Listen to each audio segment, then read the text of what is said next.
मौन रहना उचित है या नहीं। एक प्रेरणादायक हिंदी कहानी। जड़ी बूटी कहानी का शीर्षक मौन की शक्ति। बहुत समय पहले की बात है। एक प्रसिद्ध गुरु हिमालय की एक गुफा में तपस्या कर रहे थे। उनके पास दूर दूर से शिष्य ज्ञान प्राप्त करने आते थे। उनमें से एक शिष्य अर्जुन बहुत जिज्ञासु था। वो हर समय सवाल करता, हर बात पर तर्क करता और मौन को मूर्खता मानता था।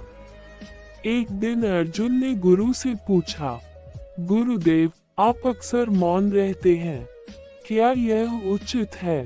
क्या हमेशा चुप रहना ही समाधान है? गुरु ने मुस्कुराते हुए कहा, अर्जुन, इसका उत्तर तुझे खुद खोजना होगा। कल सुबह एक यात्रा पर चलेंगे।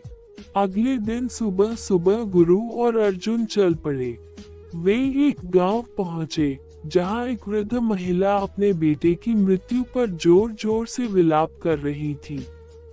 अर्जुन को दुख हुआ, लेकिन गुरु मौन रहे। कुछ दूरी पर एक किसान अपने खेत में अकेले बैठा हुआ रो रहा था। उसकी फसल बर्बाद हो गई थी। अर्जुन ने कहा, गुरुदेव, चलिए हम कुछ कहें, इन्हें सांत्वना दें। गुरु फिर भी मौन रहे। अर्जुन को गुस्सा आ गया, आप कुछ क्यों नहीं कहते? क्या मौन रहना ही हर समस्या का उत्तर है? गुरु ने शांत स्वर में कहा, अर्जुन, क्या तू जानता है, इन दोनों को इस समय सबसे ज्यादा किसकी जरूरत है? शब्दों की। अर्जुन बोला। गुरु बोले, नहीं पुत्र, इन्हें चाहिए साथ, समझदारी और समय। जब मन बिखरा हो, तब शब्द तीर बन जाते हैं।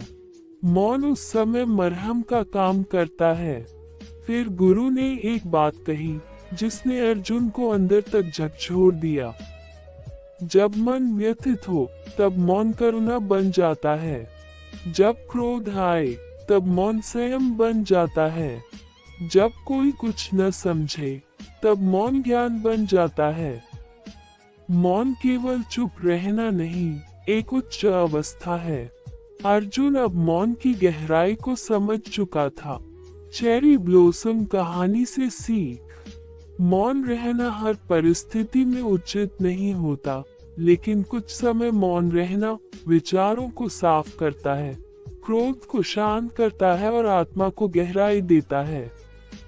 सही समय पर मौन रहना एक बहुत बड़ी बुद्धिमानी है। शब्द बोलने से पहले सोचो, क्या वो जरूरी है, क्या वो सत्य है, और क्या वो किसी का भला करेगा? अगर नहीं, तो मौन रहना ही श्रेष्ठ है।